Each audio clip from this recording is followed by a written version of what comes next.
Olá, seja bem-vindo ao novo programa produzido pela BTU, o TV Universitária. Nossa proposta é apresentar o universo das TVs universitárias espalhadas por todo o país, realizando um verdadeiro intercâmbio de experiências e ideias. O primeiro bate-papo, que marca a estreia do nosso programa, é com o diretor da TV Unesp, professor Francisco Machado Filho. A emissora celebra nesse ano uma década de prestação de serviços à comunidade, de promoção da cidadania e de desenvolvimento social.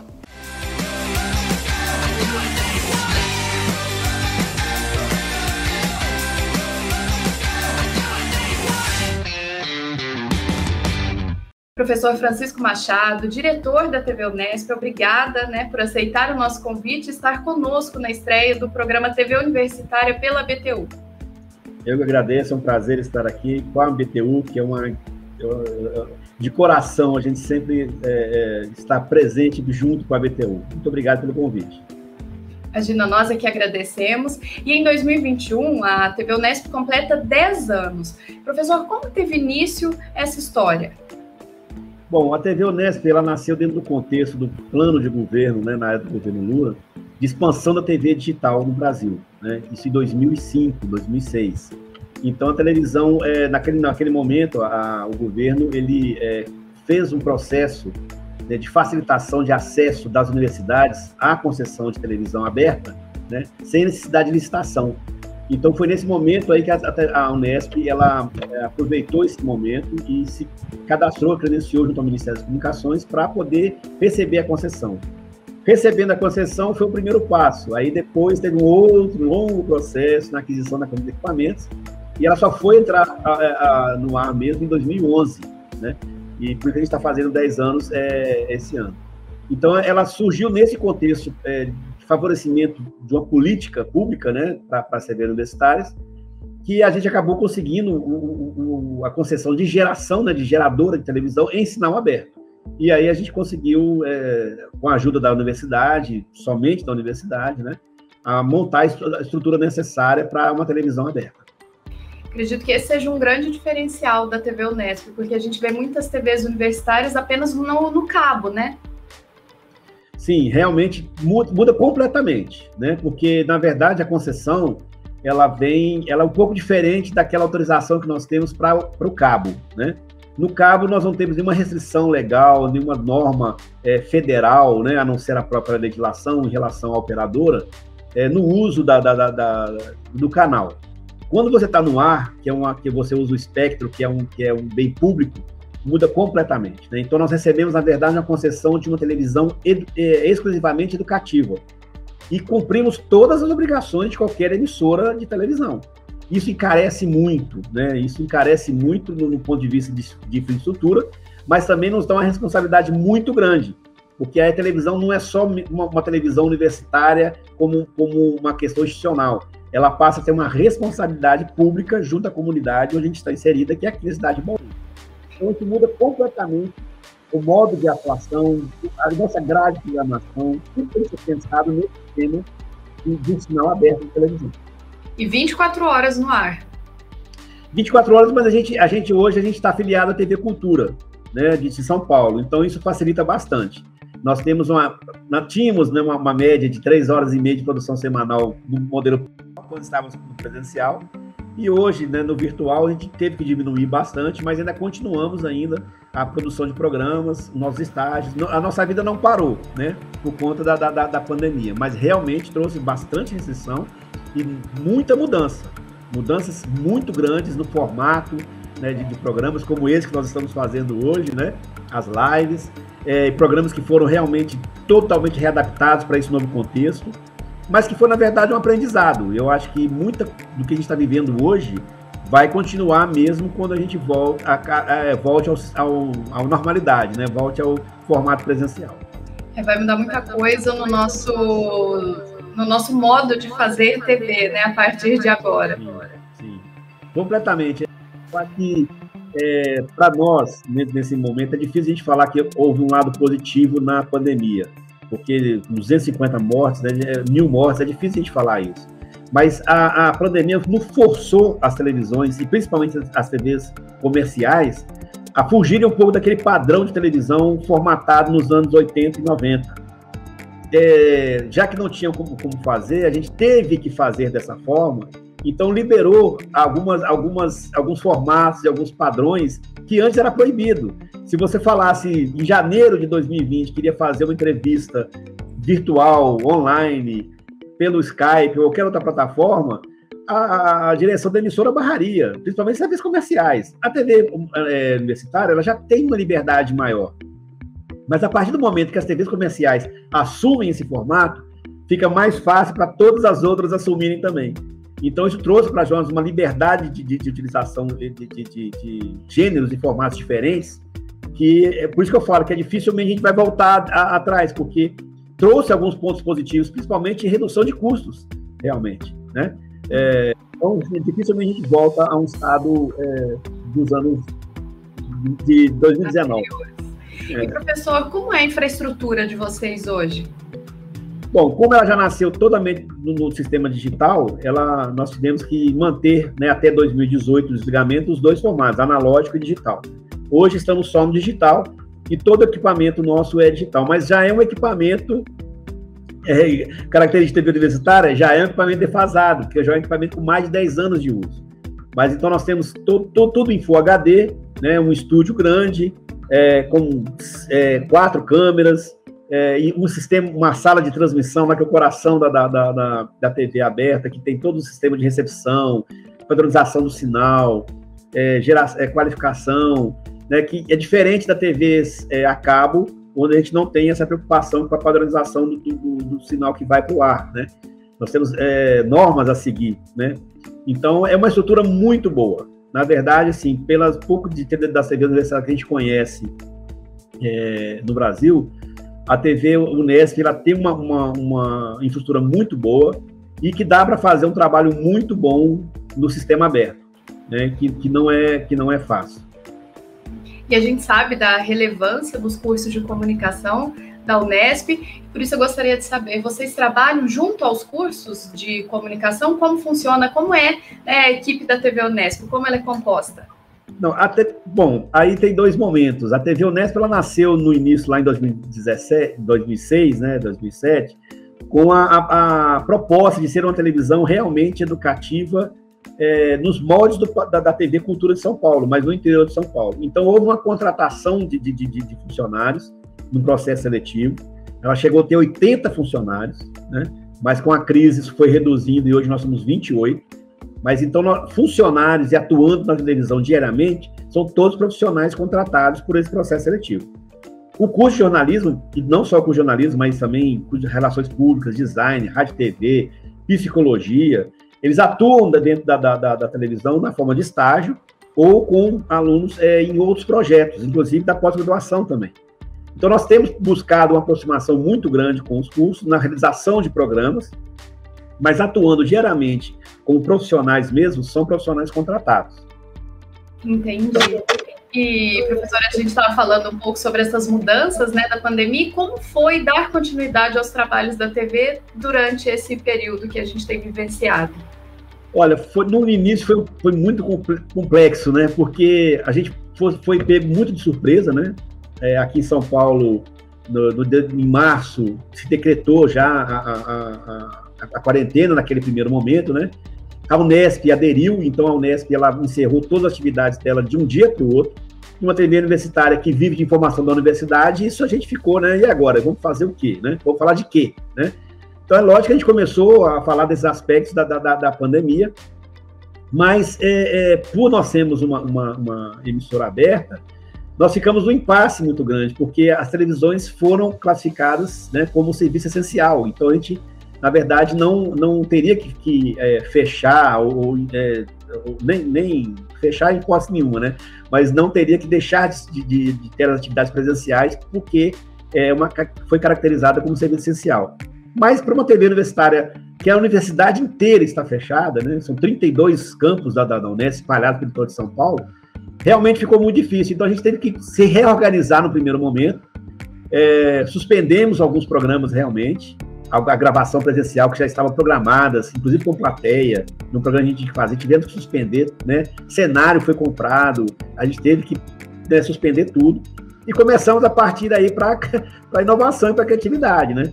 Então, conseguimos alguns programas se adaptar, mas nas primeiras semanas foi realmente uma insegurança muito grande, até que hoje a gente conseguiu adquirir aí uma certa, vamos dizer assim, um certo know-how em gravações de programas via live, que hoje a gente já tem aí para nós já é tranquilo demais, né? Fazer live para nós hoje está muito tranquilo, a gente já faz dentro de um programa nosso, desenvolvido aqui pelo pessoal, com máscaras, né, para a gente poder tirar um pouco daquele visual bruto, né, das plataformas de videoconferência. Então a gente conseguiu fazer algumas coisas já em estúdio, presencial, entrevistando pessoas pelo monitor de televisão, né? Então já conseguimos realmente fazer uma adaptação bem positiva. Mas no início, nas primeiras semanas, foi realmente uma dificuldade muito grande a gente ter aquele choque de sair do modelo tradicional que a gente conhece faz há tanto tempo para uma coisa nova, né? Por isso que só a pandemia mesmo, só um caos social... Para tirar a gente do lugar, né? Força uma atividade tão rápida, tão brusca como essa. Ainda que o nosso home office é um pouco diferente, porque como que a gente transforma a nossa casa num estúdio de TV, por exemplo, e a gente viu que é possível, né? Sim, é possível. Inclusive, o apresentador do jornal, várias vezes do nosso telejornal, ele apresentou da casa dele, né? Ele conseguiu fazer um cantinho lá com o monitor, coloca o logo da televisão na televisão dele, e assim a gente foi, até boletins que a gente fez para a própria TV Cultura, também foi feita de home office. Foi uma mudança muito drástica, mas muito positiva, no meu ponto de vista. Professor, já que nós estamos aqui no programa TV Universitária, para a gente encerrar a nossa entrevista, gostaria que você falasse um pouco qual a importância de uma TV universitária. Olha, ela é fundamental, né? Por exemplo, nesse momento de pandemia, o que nós nos especializamos no primeiro momento a divulgar foi as ações de combate ao enfrentamento ao Covid produzidas pela universidade, pela Unesp. Todos nós professores que estavam envolvidos nas questões sanitárias, de protocolo. Então, nós tivemos, assim, boletins diários mesmo, T2 por dia, com informações sobre o Covid. Então, assim, é o enfrentamento, né, ao Covid. Então, isso mostra que a TV universitária tem uma possibilidade muito grande de levar para a população de uma forma muito rápida e até mesmo com mais profundidade ou mais quantidade do que a televisão comercial, das informações científicas que são produzidas na universidade. O ideal, né, o sonho, nossa utopia, seria que todas as televisões, todas as universidades do Brasil tivessem uma televisão universitária. E que as que pudessem tivessem um sinal aberto mesmo. Mas para isso tem que ter uma política de comunicação muito clara, muito específica, que hoje nós não temos, né? Hoje nós somos enquadrados como qualquer outra emissora. É a necessidade no país hoje, ainda mais com essa tecnologia, que hoje facilita bastante, há a possibilidade da gente ter uma legislação específica para a TV universitária, que permita que as universidades possam fazer realmente, e não ser tão difícil a gente fazer, porque a televisão Unesp, ela passou numa crise de 2017, 2014, 2017, e ela quase fechou. Faltou muito pouco para ela ser, a gente abandonar o sistema aberto, por questões econômicas mesmo. Então, assim, é importante demais que a BTU, o papel da BTU, unindo todas essas universidades, criando esse canal de comunicação com o poder público, para a gente poder pensar de ter uma TV universitária como é nos Estados Unidos. Qualquer emissora, qualquer universidade que queira ter o canal aberto, ela pode solicitar, um canal local, né? Hoje em dia, até com 5G, talvez isso seria um assunto para um outro programa mesmo, as tecnologias que possibilitam agora a nova TV universitária, né? Com o 5G vai ser uma possibilidade que a gente tem muito grande, realmente, de ter uma televisão de baixo custo e que a gente possa atingir aí grandes audiências, principalmente nas grandes cidades. Então, assim, é fundamental o papel da TV universitária. Estou envolvido com ela desde 2002, né, quando eu entrei na universidade. Então, é realmente algo que a gente tem que lutar para manter, né? Tirar aquele pouco daquele estigma de que TV universitária é um laboratório mal feito só para dar espaço para aluno. Não é isso. TV universitária é uma televisão de verdade, é uma televisão que produz, que a gente trabalha todos os dias, produzindo conhecimento, produzindo informação e divulgando essas informações dentro das nossas possibilidades. Não só um canal institucional, mas uma aproximação da comunidade nessa transposição do conhecimento científico produzido na universidade para a comunidade de maneira geral. Exatamente. Professor Francisco, muito obrigado por sua participação nesse programa de estreia do programa TV Universitária. Muito boas suas contribuições. Acredito que as pessoas que nos acompanharam, as outras emissoras, nossas filiadas, aprenderam muito, né? E com certeza poderão pegar algumas experiências da TV Unimap e utilizar em suas próprias emissoras, em seus projetos também. Olha, estamos à disposição para projetos, para parcerias, sabe? Até para filiação. Se alguma TV universitária tem dificuldade em programação, nós podemos fazer, ceder a nossa programação, a gente pode conversar, assim, eu acho que as TVs universitárias, elas têm que se unir mesmo, ninguém é concorrente de ninguém, né? Nós temos que nos unir e fortalecer umas às outras para que a gente possa manter aí uma relevância junto à nossa comunidade, à nossa audiência. Então, a televisão está à disposição, podem nos procurar, e será um prazer mesmo formar parcerias com as emissoras universitárias do país.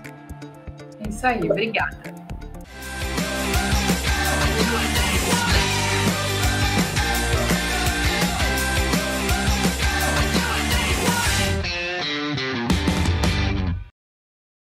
Parabéns, TV Unesp, que seja a primeira década de muitas que ainda serão comemoradas. Esse é o programa TV Universitária, uma parceria da ABTU com a TV Promove.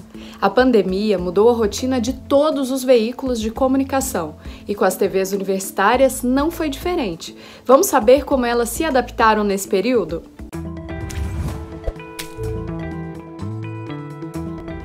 Cecília Leite, diretora-geral da TV UFMA. Bom, eu acho que o verbo que a gente tem conjugado muito nessa pandemia é o verbo reinventar-se. Aqui na TV UFMA nós nos reinventamos, temos nos reinventado a cada dia, tentando não parar a nossa produção. A nossa força de trabalho é formada 60% por estagiários e 40% por colaboradores terceirizados.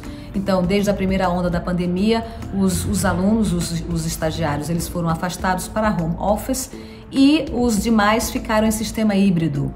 Então, os alunos, o que faziam? Eles faziam notas secas, faziam stand-ups em casa, né, com o celular. Muitos deles baixaram no celular aplicativos de teleprompter.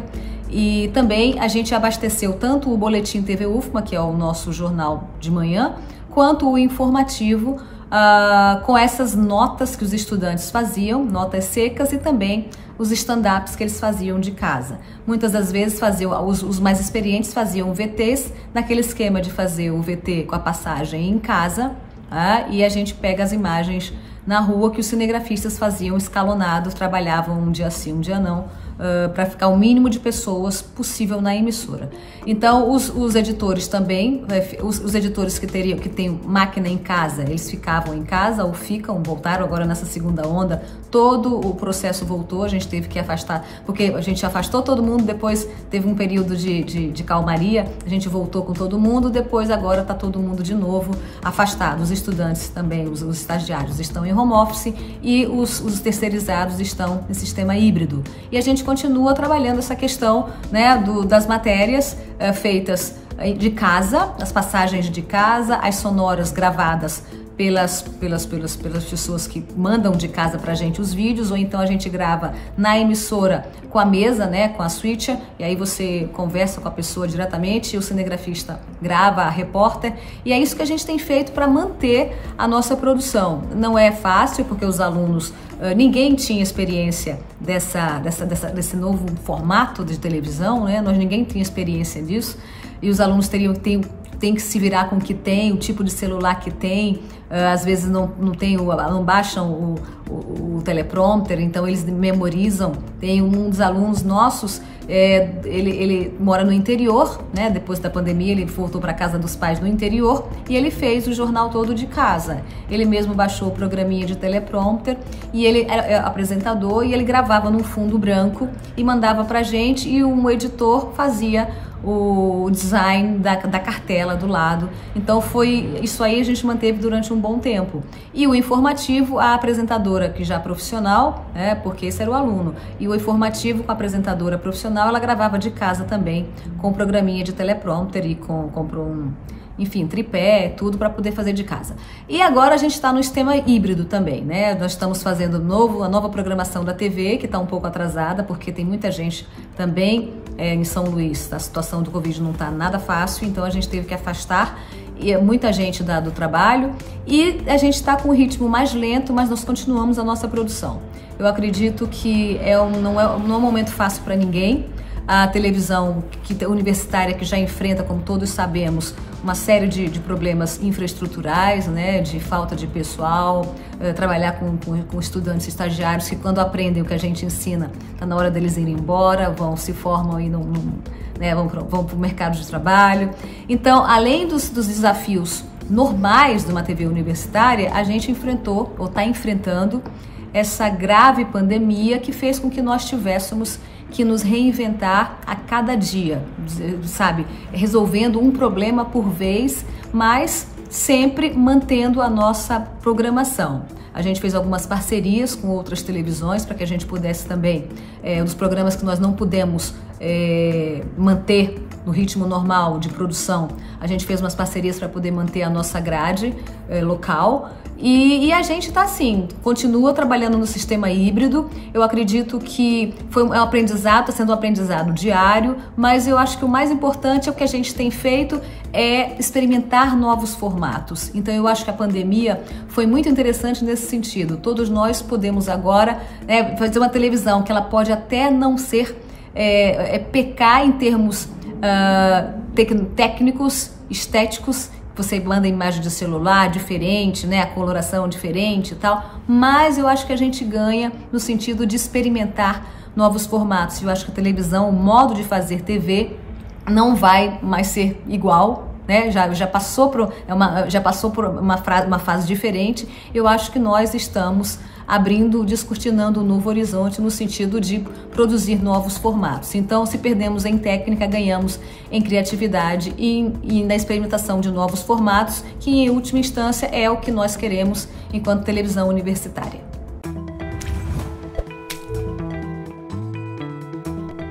Olá, eu sou o professor Rafael Vilas Boas, desde fevereiro de 2021, diretor da UNB-TV, a televisão da Universidade de Brasília. A nossa equipe é formada por 37 profissionais e durante esse período da pandemia nós passamos a trabalhar de maneira remota de nossas casas e apenas algumas atividades essenciais têm sido feitas em nosso local de trabalho, inclusive porque nesse período nós estamos em mudança de sede para um novo prédio, com mais espaço, melhores condições de trabalho e tecnologia de transmissão. Durante esse período da pandemia, nós assumimos a transmissão de muitas reuniões dos conselhos superiores da UNB, realizamos muitos webinários no nosso canal 15, que nós temos na TV fechada, na NET Brasília, e também no YouTube, no Instagram, no Facebook. Nós temos um aumento da visualização das inscrições em nossos canais, porque a informação da pesquisa contra a Covid-19, do combate à pandemia, mas também outras atividades de extensão, pesquisa e ensino, por passarem à atividade virtual, fizeram com que a UNB-TV, aqui na Universidade de Brasília e no Distrito Federal, tivesse um papel crescente de importância. Também no combate à pandemia das fake news, nós temos atuado muito fortemente com a divulgação científica. Nós, da UNB-TV, desejamos saúde a todas e todos, uma excelente retomada, assim que for possível, que a vacinação em massa nos permita retomar nossos postos de trabalho, em nossos estúdios, salas de edição, e que todas e todos fiquem bem. Um forte abraço de nossa equipe.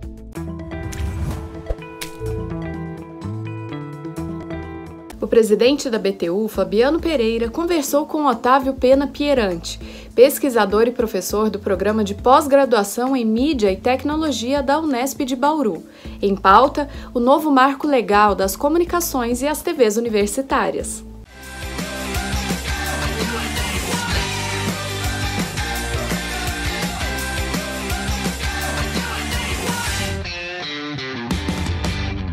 Olá, eu sou o Fabiano Pereira e esse é o TV Universitária, uma produção da Associação Brasileira de Televisão Universitária, a ABTU, em parceria com a TV Promove.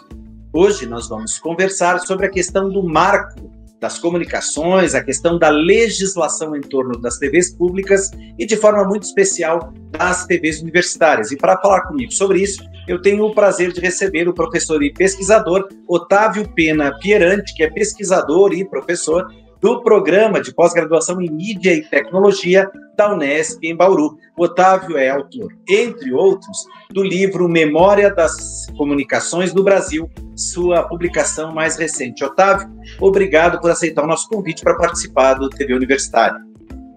Oi, Fabiano, eu que agradeço o convite. Para mim é um prazer poder conversar com todos vocês das TVs universitárias e com o público que nos assiste. Para começar a nossa conversa, eu queria te fazer uma pergunta muito franca e muito direta enquanto pesquisador do meio. A televisão ainda é um veículo relevante, importante dentro do cenário das comunicações no Brasil? A televisão é absolutamente fundamental, Fabiano. E isso vale não só para o Brasil, como para o mundo em geral. Se a gente pega os dados da Europa, por exemplo, na Europa existe uma entidade, a EBU, que reúne diversas emissoras, principalmente as emissoras públicas, e faz uma série de estudos e acompanhamento de mercado. Então, segundo a EBU, dados do ano passado, o europeu assiste, em média, 3 horas e meia de televisão por dia. Esse número, claro, varia de país para país na Europa. Ele vem caindo um pouco, né, tem diminuído o tempo de dedicação à televisão, mas é pouca coisa. E ainda assim, 3 horas e meia demonstra o quão importante esse meio na Europa. Se a gente pega os números da América Latina, existe um estudo recente do ano passado da Kantar Ibope, em que ela verificou o total em 10 países, né, a média diária de tempo dedicado à televisão em 10 países. Então a gente tem uma variação aí desde 4 horas e 38 minutos na Guatemala até 6 horas e 25 na Argentina, né? Isso ainda não falando de Brasil. E os dados do Brasil são ainda mais relevantes, eu estou muito perto desses números da Argentina. No Brasil, a região que menos se dedica, digamos assim, à televisão por dia é a região centro-oeste. Aqui na região centro-oeste, o residente na região centro-oeste assiste em média 5 horas e meia de televisão por dia, e na região norte assiste 6 horas e meia de televisão por dia. Né? E aí televisão pensando em tudo, né? Televisão aberta, televisão por assinatura, enfim, tudo que ele assiste pelo aparelho de televisão que ele tem em casa, ele ou ela. E o mais interessante disso, Fabiano, segundo esse estudo da Kantar Ibope, esse total de tempo dedicado à televisão vem subindo no Brasil. Então, essa média que eu citei ainda há pouco, ela cresceu em 34 minutos se comparada à média de 5 anos atrás. E cresceu em 10 minutos se comparada à média de 2 anos atrás. Então, no início da pandemia, claro que aí foi uma situação muito atípica, essa média saltou ainda mais, chegando a quase 8 horas por dia na primeira semana de abril do ano passado, né, no iniciozinho da pandemia. Então a gente verifica que a televisão continua consumindo bastante tempo do cidadão na América Latina e também na Europa. Então é um meio absolutamente fundamental ainda no presente, né? Muitas vezes quem não acompanha esse setor pensa que a televisão está sendo substituída pela internet, quando isso não é verdade. Agora é interessante constatar que mesmo sendo tão relevante, né, para as comunicações no Brasil, o marco que regulamenta a operação, a exploração, vamos dizer assim, do espectro, né, pelos sistemas de radiodifusão é de 1962, ou seja, nós estamos caminhando para 60 anos desse marco, né? Como é que tu avalia essa questão, Otávio? O marco necessita urgentemente de uma revisão ou ele ainda, a despeito, né, dessa idade toda, ele ainda dá conta das necessidades e das particularidades da radiodifusão no Brasil? Eu costumo dizer, Fabiano, que o CBT, o Código Brasileiro de Telecomunicações, essa lei de 1962, e que foi bastante modificada por uma lei de 67, eu costumo dizer que o CBT é muito bom, mas muito bom numa realidade de 1962. Ele endereçou muito bem os problemas existentes no mundo de 60 anos atrás. Ora, os problemas atuais são outros, completamente diferentes. Então, já há muitos anos, eu diria que há muitas décadas, o Código Brasileiro de Telecomunicações precisa de uma revisão consistente. Na época da privatização do sistema Telebrás, das prestadoras de serviços de telecomunicações, isso na década de 90, toda a parte de telecomunicações do Código Brasileiro de Telecomunicações foi revogada. Então, hoje, a parte válida do código é aquela que diz respeito à radiodifusão, que precisa certamente ser alterada. Ao longo desses anos, foram sendo feitas várias inovações legislativas e mudanças e novas regras estabelecidas nos regulamentos, em decretos, em portarias, que foram conseguindo, digamos, lidar com a radiodifusão, mas ainda assim de uma forma muito distante daquela necessária, né? Essa legislação precisa ser revista e já precisa ser revista há muitos anos. Como anda esse processo, Otávio? O que você aí, enquanto pesquisador da área, inclusive morando em Brasília, aí próximo, né, ao centro do poder, tem percebido? Há movimentações na direção de uma revisão, há previsão? O que nós podemos esperar, né, principalmente quem trabalha no setor? Olha, todo governo sinaliza mudanças na legislação de radiodifusão. Normalmente elas têm vindo de forma pontual. O último grande conjunto de mudanças veio via medida provisória no governo há mais ou menos 2 ou 3 anos atrás. E antes disso, o governo federal já tinha feito uma ampla discussão na Conferência Nacional de Comunicação e nos anos que se seguiram sobre uma mudança ainda maior do Código Brasileiro de Telecomunicações. Naquele momento, essa discussão não evoluiu e, como eu disse, foram sendo feitas mudanças ao longo dos anos seguintes via medida provisória.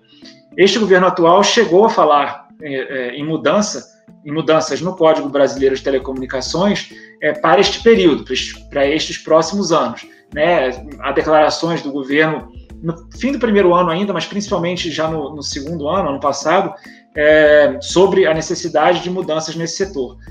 Vamos ver qual vai ser a proposta, né? Ainda é uma discussão bastante embrionária, que precisa ser apresentada à sociedade, que precisa ser apresentada ao Congresso Nacional, para que se consiga avançar na legislação de radiodifusão, até porque a legislação de radiodifusão precisa dialogar cada vez mais com a legislação de comunicações de uma forma geral, né? Cada vez mais o mundo caminha, já há um bom tempo, num sentido de convergência, num sentido de aproximação das diferentes plataformas, e vocês, das TVs universitárias, por exemplo, hoje não trabalham pensando mais apenas na grade da televisão aberta ou da televisão por assinatura, no caso das emissoras, no caso dos canais que não têm outorgas, né, para a televisão aberta. Vocês já trabalham pensando tanto na programação, na grade fixa, na grade linear, né, de televisão, mas também numa grade para a internet, em conteúdos que dialoguem com plataformas relacionadas à internet. E é preciso que a legislação observe isso. É preciso que a legislação dialogue com essa perspectiva natural do setor. E agora, qual é o panorama das TVs do campo público dentro desse cenário? Como que você avalia, dentro da perspectiva da legislação vigente e desse cenário de constantes e cada vez mais aceleradas mudanças que a gente enfrenta, não só no campo da tecnologia, mas até da própria forma de consumir conteúdo? Em relação à legislação, a gente tem uma situação bastante díspara envolvendo as TVs, falando especificamente de televisão e não de rádio, tá? Separando um pouco. Mas a gente tem uma legislação, eu diria, díspara em determinada medida. Então, hoje, existe no campo público, né, a EBC e a lei, na verdade, uma medida provisória convertida em lei que deu origem à EBC, então é um marco legal de 2007, 2008, e que foi alterado posteriormente, a lei foi fragilizada depois, em 2016, né? Então existe esse marco, e esse marco trata do que seria uma rede nacional de TVs públicas, e também de rádios públicas, uma rede nacional de comunicação pública. Bom, então existe essa legislação. Além dela, existem emissoras, ainda no âmbito, pensando no âmbito federal, né? Temos aí uma rede legislativa, né, capitaneada pela Câmara dos Deputados, que também integrada pelo Senado, mas enfim, uma rede legislativa que faz parceria com o Poder Legislativo nos estados e municípios e que tem uma regulamentação própria. Além disso, existe a previsão do decreto 5.820, que é o decreto que deu origem, né, na prática, a televisão digital no Brasil. Existia marco anterior, mas esse foi, né, aquele que até hoje é a grande referência de televisão digital no Brasil. Ele prevê o canal da cidadania. Então, um canal do município e uma porta de entrada para os canais comunitários da TV por assinatura na televisão aberta. Esse canal da cidadania que existe na regulamentação, existe portaria, inclusive, sobre ele, além do decreto, esse canal da cidadania ainda não veio a público. né? Não há outorga específica, existe apenas um canal da cidadania funcionando em Salvador, e é um canal que foi, digamos, adaptado a partir de uma outorga educativa já existente. E aí, caminhando mais para o lado das TVs universitárias. Existem as emissoras educativas. Hoje, a figura das TVs universitárias, do ponto de vista da legislação, elas não existem para a radiodifusão, né? As emissoras universitárias que transmitem aberto, né, que transmitem na plataforma aberta, na TV aberta, como a gente fala, elas são emissoras educativas, normalmente. A legislação reconhece a figura das emissoras educativas. Essas emissoras, elas foram criadas com base ainda num decreto-lei de 1967, e aí o mundo já mudou bastante depois disso.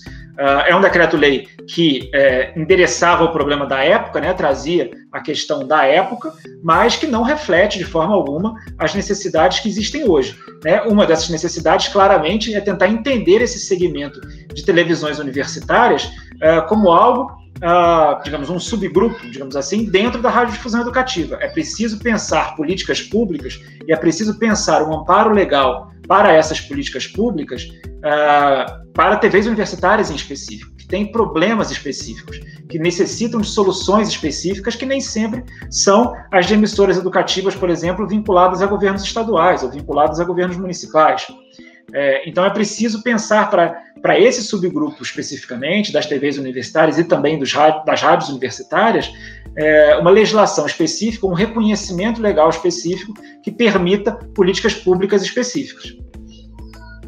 Agora, qual a tua análise dentro desse universo aí da tendência crescente, né, da expansão do chamado 5G, que muita gente tem aí propagado, né, como algo que vai efetivamente revolucionar né, esse universo das telecomunicações de forma geral, incluindo também aquilo que nós entendemos hoje como plataformas de comunicação, né, televisão, o rádio, a própria internet e assim por diante.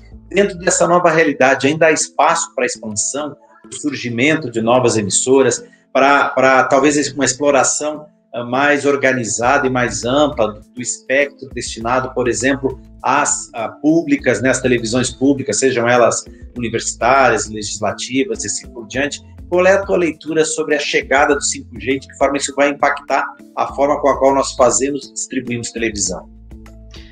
O 5G ele vai revolucionar a forma do brasileiro lidar com mídia em geral, né? E aí, falando especificamente da televisão, que é a discussão que importa aqui, né? Primeiro eu vou falar de espaço, né? Se existe o espaço para expansão, como perguntado por você, Fabiano. Se a gente olhar para o cenário internacional, como é que acontece a divisão do espaço, né? Para quem não consegue visualizar isso, vamos pensar em pedaços de ar. O que a gente sempre fala de espectro, radiofrequências, a gente está falando em espaços de ar, e esses espaços de ar não podem ser ocupados, assim como os espaços físicos, por várias emissoras, por várias estações ao mesmo tempo, no mesmo lugar, né? Então esse ar precisa ser fatiado. E isso, existe um processo de governança internacional, no âmbito da União Internacional de Telecomunicações, que define para cada país, ou melhor, que define os blocos de frequências, quais espaços de ar vão ser usados para quais serviços, quais frequências vão ser atribuídas para quais serviços. E, historicamente, nos últimos anos, início desse século atual, a gente observa a radiodifusão sempre perdendo um pouquinho de espaço para os novos serviços que são relacionados ou são suportados pela internet. Isso é uma tendência internacional que eu diria, em certa medida, irreversível. Mas essa tendência internacional irreversível, ela não significa necessariamente a diminuição do espaço em todos os municípios brasileiros para novas emissoras de televisão ou de rádio. Se a gente olhar do fim do século passado para o início desse século até agora, a gente não vê emissoras saindo do ar, ou seja, por mais que o Estado brasileiro tenha reconhecido a necessidade de novos serviços amparados pela internet, tenha atribuído mais frequências para esses novos serviços, isso não significou tirar do ar emissoras de televisão e emissoras de rádio. Muito pelo contrário, isso significou não só manter, como em vários momentos criar políticas públicas visando um maior acesso ao espectro por novos interessados em operar emissoras. Eu te dou um exemplo, Fabiano. entre 2011 e 2016, o Ministério das Comunicações publicou diversos planos nacionais de outorgas. Então, planos nacionais de outorga para radiodifusão comunitária, para radiodifusão educativa, para retransmissoras de televisão, e os objetivos deles eram mapear os blocos de área existentes, redividir os blocos que estavam vazios e publicar editais para que novas entidades interessadas pudessem se candidatar a obter uma outorga, né? Eu lembro que, naquele momento, se observou, por exemplo, no caso de rádio educativa, um interesse muito grande dos institutos federais, né? Os institutos federais que cresceram em número mais ou menos ali até 2015, por ali, entre 2005 e 2015, por ali, e vários desses institutos pedindo outorgas de emissoras de rádio. O desafio que fica, Fabiana, é a gente sempre pensar não nas grandes cidades, onde vários de nós estamos, né? Não nos grandes centros urbanos. Vale sempre lembrar, cerca de 70% da população brasileira, 65% da população brasileira, está concentrada em mais ou menos 30% dos municípios brasileiros. Nos outros 70% de municípios brasileiros, ou seja, em cerca de 4 mil municípios brasileiros, costuma existir espaço para a instalação de novas emissoras de televisão ou de rádio. Então, em 4 mil municípios, costuma não haver grandes problemas em termos de ocupação do espectro. E esses 4 mil municípios representam, ou neles moram, mais ou menos 35% da população brasileira. É muita gente. São cidades menores, ou de médio porte, ou afastadas dos grandes centros, normalmente afastadas dos grandes centros, mas onde uma mídia local forte pode fazer muita diferença. Se a gente pensa em vários desses municípios, sequer existe emissora de televisão local. O que poderia fazer uma emissora de televisão ligada, por exemplo, ao Instituto Federal? Ou o que poderia fazer uma emissora de rádio em municípios onde sequer existe uma emissora de rádio local, onde os residentes naquele município ouvem a emissora do município vizinho, né? Certamente poderiam fazer diferente em termos de comunicação, poderiam agregar muito em termos de comunicação, em termos de pluralismo, de diversidade para aquele determinado município. Então, a moral da história existe espaço nos municípios brasileiros para novas emissoras de rádio e televisão. Em determinados municípios, numa minoria, em 1/3 mais ou menos dos municípios, esse espaço é menor, né? Existe menos espaço, digamos assim, mas ainda assim existe em alguma medida, e nos outros municípios existe uma maior tranquilidade, tanto é que o governo federal, até 2016, publicava planos nacionais de outorga. Na verdade, ainda existia um plano nacional de outorga de radiodifusão comunitária, se eu não me engano, ali por volta de 2018. Né? Mas então o governo federal publicava planos nacionais de outorga visando novas outorgas em diversos municípios brasileiros. Professor Otávio, tomando como ponto de partida aquilo que falávamos no bloco anterior, como você avalia, né, a questão das possibilidades para a TV universitária dentro desse atual cenário? E eu gostaria já de aproveitar e emendar uma segunda pergunta, né? O grande problema da TV universitária hoje, via de regra, claro, fazendo um generalismo aqui, mas é aquilo que nós ouvimos de boa parte, né, dos amigos, associados da BTU, é a questão do financiamento da produção, né? Ou seja, de captação de recursos para manter a TV no ar, já que a legislação é muito restritiva no que diz respeito à veiculação comercial e assim por diante. Na sua opinião, quais são as alternativas, quais são as possibilidades para se manter o projeto de uma TV universitária dentro dessa realidade? Eu acho que as perspectivas para a televisão universitária no Brasil, Fabiano, são excelentes do ponto de vista ideal, né, idealizado, por ser um país com todas as dificuldades em termos de educação que temos, mas não só isso, por ser um país com uma dificuldade em termos de diversidade, né, que nós temos. Então, em tese, as perspectivas para a televisão universitária são muito grandes. E aí já vou emendar na sua segunda pergunta o que me parecem ser os grandes desafios, né? Tem um primeiro desafio gerencial que eu sempre observei no campo da radiodifusão pública, de uma forma geral, principalmente da televisão pública. Existe uma troca muito grande de dirigentes e muitas vezes dirigentes que não vêm ou não têm tempo de se apropriar da legislação existente e das perspectivas e alternativas que eles têm à sua disposição. Então, é uma mudança muito constante, isso vale para a televisão educativa, isso vale para a televisão universitária também, e isso acaba fragilizando, né, ações de mais longo prazo, de médio e longo prazo. E a segunda questão, a segunda dificuldade, que eu concordo com você, é a questão do financiamento. Então, como você bem disse, a situação das possibilidades de financiamento são muito diversas. Vale lembrar sempre o seguinte, como eu falei no primeiro bloco, mas tentando sistematizar melhor. Existe uma legislação para televisão aberta, uma legislação para televisão por assinatura e internet, né? No mundo da internet, não existe restrição, por exemplo, para veiculação de publicidade.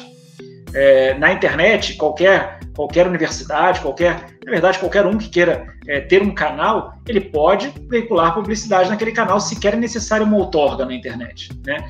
Na TV por assinatura e na televisão aberta, essa situação é bem distinta.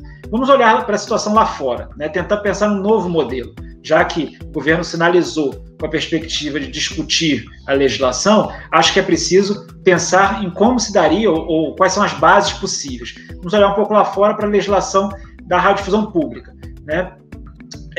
Vamos pensar em Europa, tá? Vamos começar pensando em Europa. Quais são as principais fontes de financiamento da radiodifusão pública na Europa? Costumam ser 3.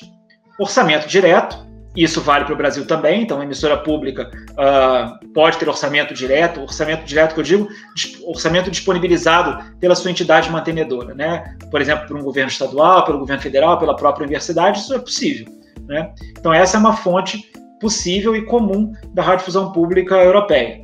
Uma segunda fonte, publicidade comercial. E isso a radiodifusão pública no Brasil não pode veicular, né? Radiodifusão educativa no Brasil não pode veicular publicidade comercial. Eu estou falando de anúncio de produtos e serviços, com preço, né? Publicidade comercial clássica. Na Europa, vários países permitem essa veiculação. Muitas vezes para a radiodifusão pública em percentuais menores do que é permitido para a radiodifusão comercial. Então, o tempo máximo de veiculação da publicidade comercial na radiodifusão pública costuma ser menor que na radiodifusão comercial. Aqui no Brasil é simplesmente proibido, e com isso se fecha a porta de uma grande fonte de financiamento, né? E uma terceira fonte nessa cesta, né, de fonte de financiamento é a existência de taxas pagas pelo contribuinte, pagas por qualquer cidadão e revertidas para a manutenção das emissoras públicas. No Brasil se tentou um modelo desses no caso da EBC, que é a contribuição ao fomento da radiodifusão pública, que na verdade é paga por prestadoras de telecomunicações e por emissoras de radiodifusão, mas que tem sido objeto aí de uma longa disputa judicial. Então ela não vem servindo para aquilo que foi pensado originalmente. Mas no Brasil não se conseguiu aprovar uma taxa específica, né? O que existe na Europa. Muitas vezes essa taxa na Europa é atrelada à conta de luz ou é cobrada a partir da autodeclaração do próprio cidadão se ele tem ou não aparelho de televisão e aparelho de rádio em casa, né? Existem problemas diversos relacionados a essa taxa, né? Em vários países o governo evita reajustá-la e ela acaba ficando insuficiente. Em alguns países existe problema mapeado pelos pesquisadores de sonegação dessa taxa, mas fato é que é uma fonte importante em vários países. Além dessas 3 fontes, existem uma série de outras, prestação de serviços, doações, etc., etc. Mas essas 3 compõem fontes bastante clássicas, ou compõem uma cesta de financiamento bastante clássica e legítima, né? Então, me parece que no âmbito dessa discussão de um novo marco regulatório, se essa discussão for adiante, no caso da radiodifusão, esse é um ponto, né? É um ponto a ser debatido sobre financiamento e como avançar nas fontes de financiamento disponíveis e possíveis não só para a televisão universitária, como para a radiodifusão pública de uma forma geral. Otávio, nós estamos chegando ao final do nosso tempo, mas eu quero te agradecer mais uma vez pela oportunidade dessa conversa, por aceitar o nosso convite para participar do TV Universitária, e eu queria abrir espaço para que você fizesse as suas considerações finais, te pedindo, inclusive, para informar sobre a tua obra, né, sobre a bibliografia, né, que produziu sobre o tema. Acho que é muito interessante que não só pesquisadores, mas também gestores da área de televisão universitária, de TV pública, possam ter contato com esse rico material que foi produzido. Quem quiser ter mais informações, encontra aonde aquilo que tu escreveu sobre o tema.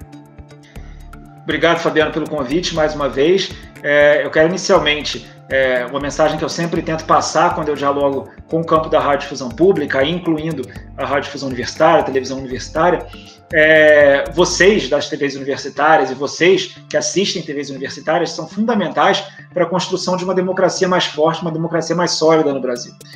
TVs universitárias, TVs públicas, rádios comunitárias, rádios públicas de uma forma geral, trazem pluralismo e diversidade, né? Se a gente for pegar essa discussão no âmbito da ciência política, vários são os autores que referenciam e que lembram da necessidade de um ecossistema de comunicação diverso e plural para garantir direitos fundamentais, para garantir a democracia. Então lembrem sempre disso. Muitas vezes o pessoal que está na ponta, né, na câmera, na reportagem, na rua, etc., não consegue parar para pensar nisso, mas é fundamental que vocês sempre se lembrem. O que vocês estão fazendo é mais do que televisão, é mais do que rádio.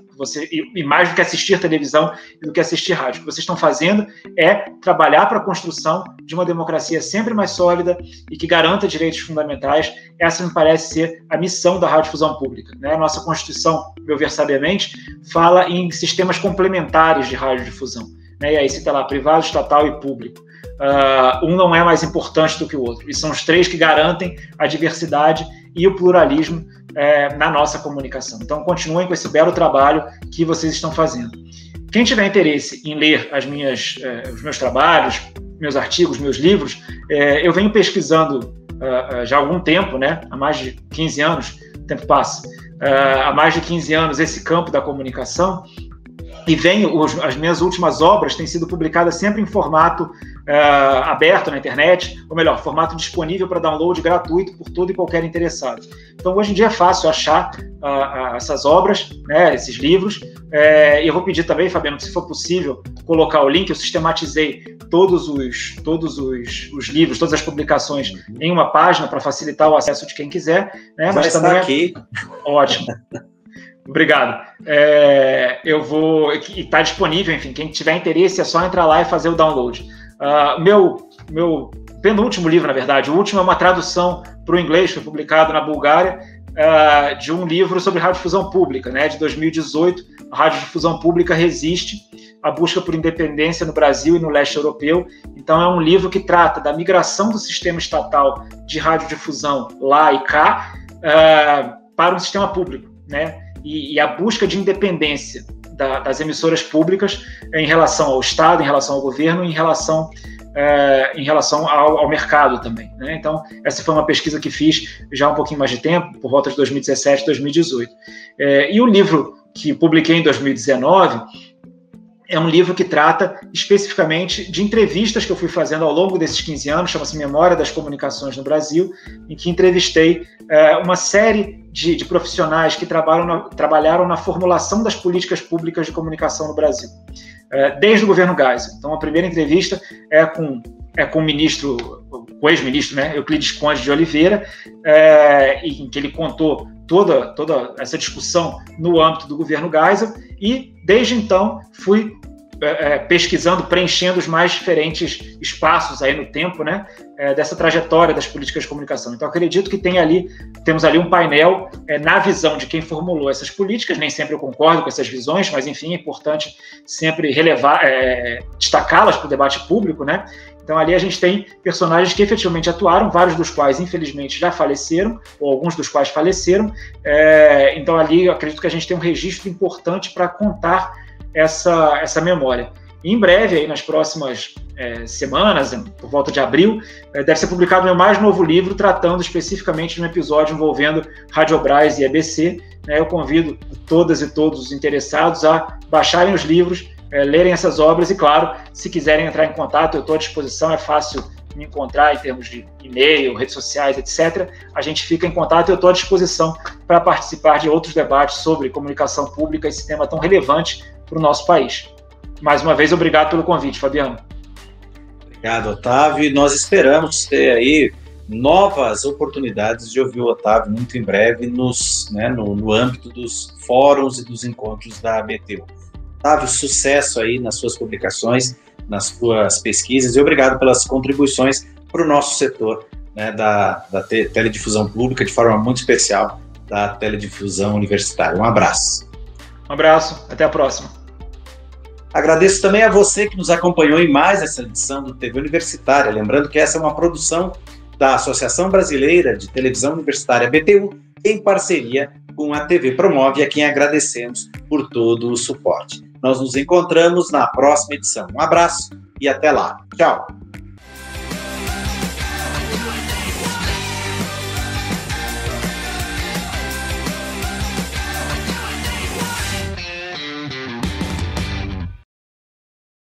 O nosso programa hoje fica por aqui. Em breve você acompanha novas edições do TV Universitária. Acesse o site abtu.org.br e fique por dentro das novidades da nossa associação. E agora, para encerrar o nosso programa, um quadro que apresenta as TVs universitárias do nosso país. Conheça a TV Promove, nossa super parceira na produção deste programa. Sua TV pode estar aqui, viu? Envie seu vídeo e mostre sua equipe e suas produções para todo o Brasil. Entre em contato pelo e-mail que está aparecendo aqui embaixo. Tchau e até a próxima edição.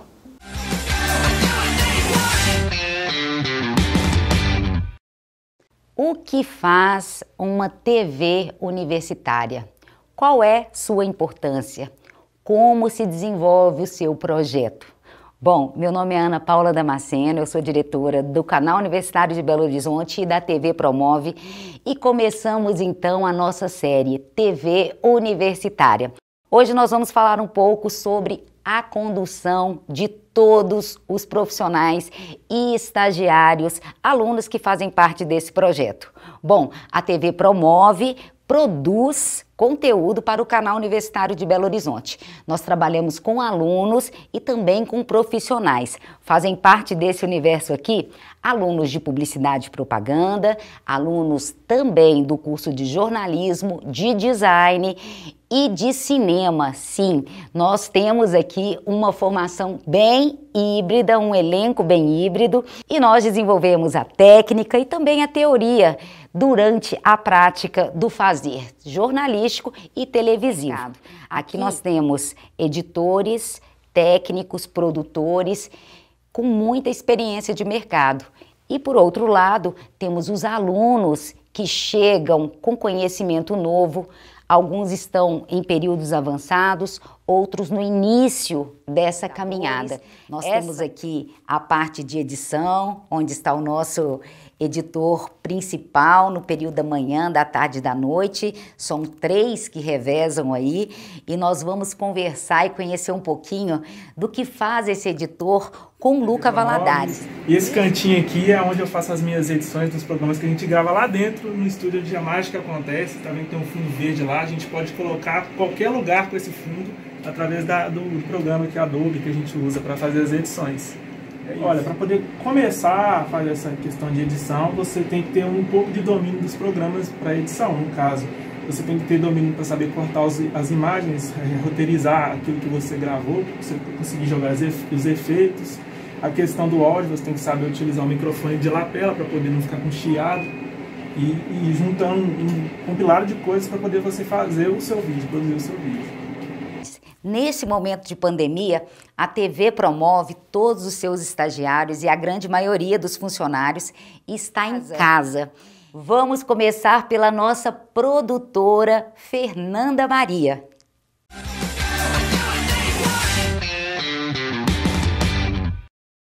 No mundo online, cada técnico e estagiário, além de exercer suas funções de graduação, exercem também 2 ou mais funções para conseguir concluir seu trabalho e fazer suas entregas.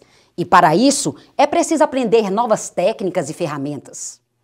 O estagiário de jornalismo, por exemplo, precisou criar um mini estúdio home office para fazer seus VTs.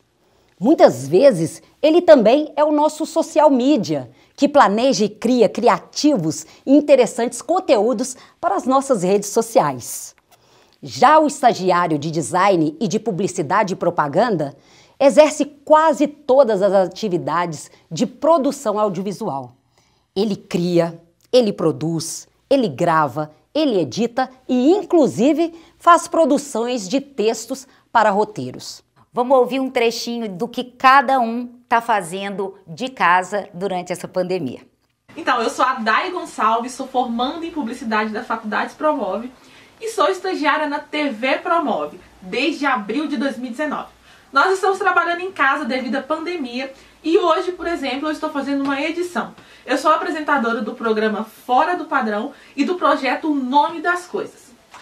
Antes de eu conseguir fazer a edição desse vídeo, eu precisei fazer uma pesquisa sobre o tema, depois eu criei um roteiro, preparei todo o equipamento para fazer a gravação e finalmente estou na finalização para enviar para aprovação da nossa diretora. É É um trabalho enriquecedor, nós aprendemos muito aqui e hoje já posso dizer que eu sou uma social media, produtora, apresentadora, roteirista e um mundo de coisas. Gostou de conhecer um pouquinho da gente? Então tá bom, vou voltar pro trabalho aqui, TV. Até mais. Fala pessoal, eu sou o Nathan, estagiário do TV Promove também, e hoje eu vou falar para vocês um pouquinho sobre como está sendo o meu home office, sabe? Bom, diferente de outros estagiários aí da TV, o meu cantinho é bem simples e está em franca reforma, tá? Aqui é o meu quarto, aqui estão minhas plaquetinhas que eu estou colocando mais, aqui está meu computador, meus livrinhos, e aos pouquinhos as coisas vão se ajeitando, né? O meu trabalho lá na faculdade é movimentar as redes sociais da TV Promove e do canal universitário. E que para que eu faça isso de forma bem feita, eu preciso estar sempre ligado nas novidades do mercado, buscar as melhores notícias para manter vocês bem informados, dominar algumas ferramentas para criar posts bacanas e bem interativos e ficar sempre de olho nas atualidades das redes sociais. Dessa forma, eu posso mostrar para vocês tudo de legal e importante que está acontecendo no mundo, tá? É isso aí, gente. E aí, eu sou o Vinícius, estagiário da TV Promove. Aqui é um pouco do meu espaço, onde eu faço vários vídeos, animações e de tudo um pouco. Para fazer todo esse conteúdo, é preciso ter conhecimento, criatividade e buscar sempre inovar. Esse é um pouco de um projeto que eu estou finalizando. Gente, o marketing não para, principalmente numa TV universitária que trabalha juntamente com a produção de alunos, com colação de grau. Aqui a gente, além de produzir os programas com os alunos, programas que são gravados atualmente, já tem 1 ano que estamos gravando de casa, nós também temos de anunciar, e para a gente anunciar e para que a gente divulgue esse trabalho, é preciso de um profissional que saiba, que esteja alinhado e que participe conosco de nossas produções. Conheço o Douglas Belato. E o canal universitário ele é muito importante nessa integração faculdade e comunicação das faculdades, né? Essa interação onde os alunos vão fazer a comunicação e vão gerar os conteúdos para colocar ao mercado, colocar disponível para as pessoas verem os conteúdos. Então é um casamento perfeito, tanto a universidade, né, a faculdade, quanto o canal universitário que vem só para somar com a instituição. E a rotina do marketing é muito puxada, né? A gente precisa o tempo todo estar buscando informações, buscando aí parcerias, e essa parceria TV Promove e a faculdade é um sucesso. Quero também parabenizar a Associação Brasileira de Televisão Universitária pelo projeto TV Universitária e dizer que estamos muito honrados de participar desse quadro e também desta parceria. Um beijo para vocês!